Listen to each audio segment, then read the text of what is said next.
जिसके छलनी में 72 को छेद है, वो दूसरा को दूसरा है। जो सरकार में लास्ट ईयर 1 साल पहले 7 साल का मेंटेनेंस पॉलिसी लाया था और नए 9 साल बाद पुल पुलियों का निर्माण करने का निर्णय किया था और 1000 पुल पुलिया उन्होंने दिया भी था। टेंडर भी हुआ है, लगभग 90% पे टेंडर हो गया है।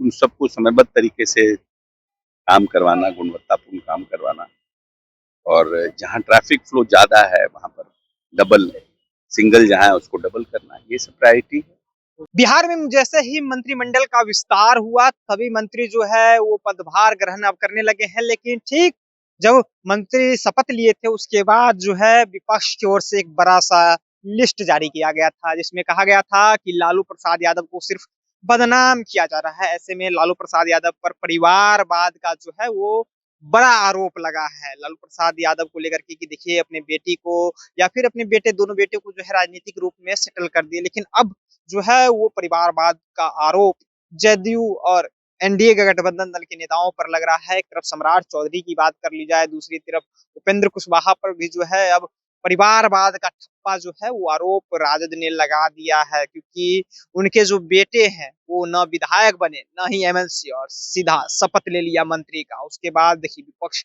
लगातार ये आरोप लगा रही है कि आखिरकार जो हर दिन पानी पीकर कोसते थे लालू प्रसाद यादव को परिवारवाद को लेकर के, आखिरकार उन्हीं का लड़का मंत्री कैसे बन गया। कम से कम तेजस्वी यादव तो विधायक बनते हैं तभी जाकर के उप मुख्यमंत्री या फिर नेता प्रतिपक्ष बनते हैं, वो तो लड़ाई लड़ते हैं जाकर चुनाव में, और ये तो चुनाव भी नहीं लड़ते और डायरेक्ट इन्हें मंत्री बना दिया गया, डायरेक्ट प्रमोशन। देखिए ऐसे में जिस तरह से उपेंद्र कुशवाहा को लेकर के हो या फिर अगर बात कर ली जाए अशोक चौधरी का भी उस लिस्ट में जो है वो नाम दर्शाया हुआ था कि अशोक चौधरी जो है उनकी सुपुत्री जो वो सांसद है समस्तीपुर के, उनके पिता विधायक रहे हैं, कांग्रेस से उनका पुराना रिश्ता रहा है। इस तरह की कई चीजें जो है अशोक चौधरी को लेकर के दर्शाए गए थे।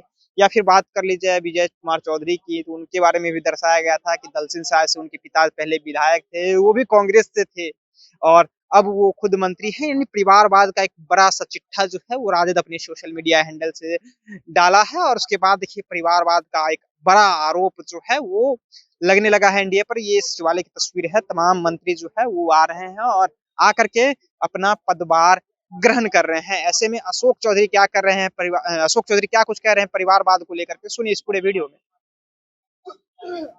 आर्थिक संपन्नता के लिए ग्रामीण पथों का सशक्त और मजबूत होना बहुत जरूरी है और इसीलिए नेता ने पिछली बार जो सरकार में लास्ट ईयर 1 साल पहले 7 साल का मेंटेनेंस पॉलिसी लाया था और नए 9 साल बाद पुल पुलियों का निर्माण करने का निर्णय किया था और 1000 पुल पुलिया उन्होंने दिया भी था। टेंडर भी हुआ है, लगभग 90% पे टेंडर हो गया है।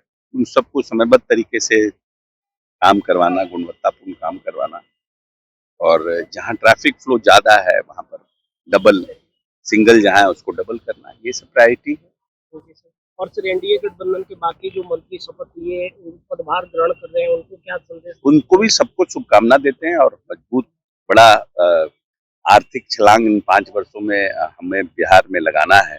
इसके लिए हम सब लोगों को एक साथ मिलजुल करके मजबूती से काम करना है। सर एक उपेंद्र कुशवाहा के बेटे को लेकर के सर विपक्ष भी काफी हावी हो रहा है कि परिवारवाद का लगातार उपेंद्र कुशवाहा विरोध। कौन बोल रहा है? जिसके छलनी में 72 को छेद है वो दूसरा को दूसरा है।